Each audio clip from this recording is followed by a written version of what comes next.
Could you walk us through the post-COVID guest experience as an individual traveler for your properties from check-in to check-out, and what new programs have you put in place to make the guests feel more confident? So, Kempinski, as I mentioned before, it's 120 years old, and they've always prided themselves in being able to provide guests and employees with a healthy and safe environment within the hotels. So one of the things we recently launched is our White Glove Service initiative. And with this initiative, what we're doing is we're bringing hygiene protocols to the forefront of the guest journey while they stay with us at the hotel.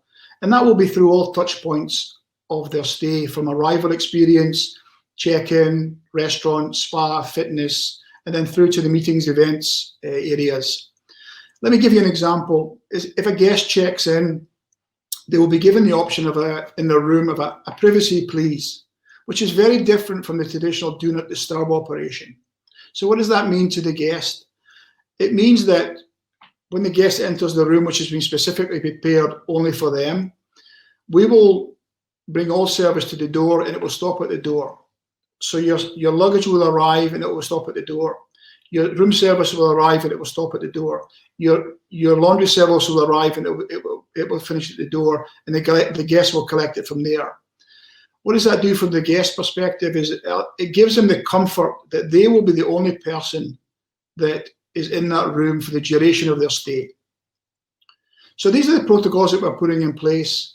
But we're also very keen, that we want to make sure that we do what we do well as Kempinski. And we want to make sure that when the guest comes to stay here, that the guest will be the only person in the room during the duration of the stay. However, we also want to make sure that these new hygiene protocols do not impact on what we do well at Kempinski and what we've done for 120 years, which is provide guests with a luxurious experience and a memorable experience, because that's what we do and that's what we want to continue to do. And lastly, we've just recently launched our new meetings and events COVID-19 guidelines policy. And the reason we've taken that initiative as a company is that we've recognized that COVID-19, of course, is a very unique situation, and it needs to be dealt with uniquely. And since we've rolled out this initiative, the feedback from our customers that we've taken this step has been extremely positive.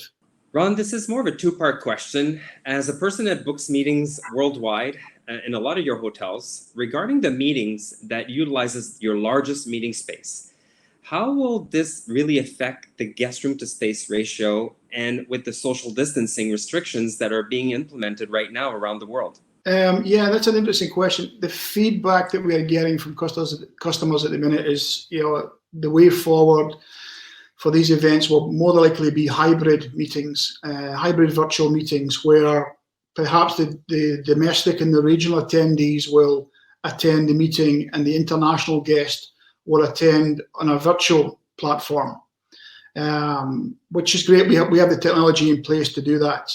If we do get a large group on property, the beauty of being a luxury hotel company is we have a lot of space in our hotels. So we'll have the ability to have the meeting hosted in the main room, and then we can set up virtual salons around the property for the bigger groups, which I think will be very effective in managing that situation. Ron, can you give us your perspective on how the industry as a whole will bounce back to recover from the COVID-19 crisis? And based on your experience, what type of events do you think will be the first to book space as countries reopen? It's an interesting question, because our hotels in China are several months ahead of us in the process, and they are of many countries. And what we are seeing there is that the domestic and regional meeting business is coming back first. And then business meetings are obviously a key to that. And the reason I say business meetings is because they will be much easier for social distancing. So I think they'll come back first. It's easier to manage that process. I think it may take a bit longer to figure out social events like incentives and weddings, and how do they become smaller events, or how do we socially distance those if it's going to be a long-term situation from that perspective. Looking at international business, and here's my thoughts on this, is that I think if a hotel has a good base of business on the books for 2021, they're in good shape. And the reason I say that is if you think about it, most of the business that cancelled or postponed during 2020, if they've postponed it, they've already moved it to 2021 or 2020. If they've cancelled it, it's probably because they have a date already planned for 2021. So I think if you've got a strong base of business on the books for 2021, you're in a good shape. And I don't expect to see a big surge of bookings for 2021.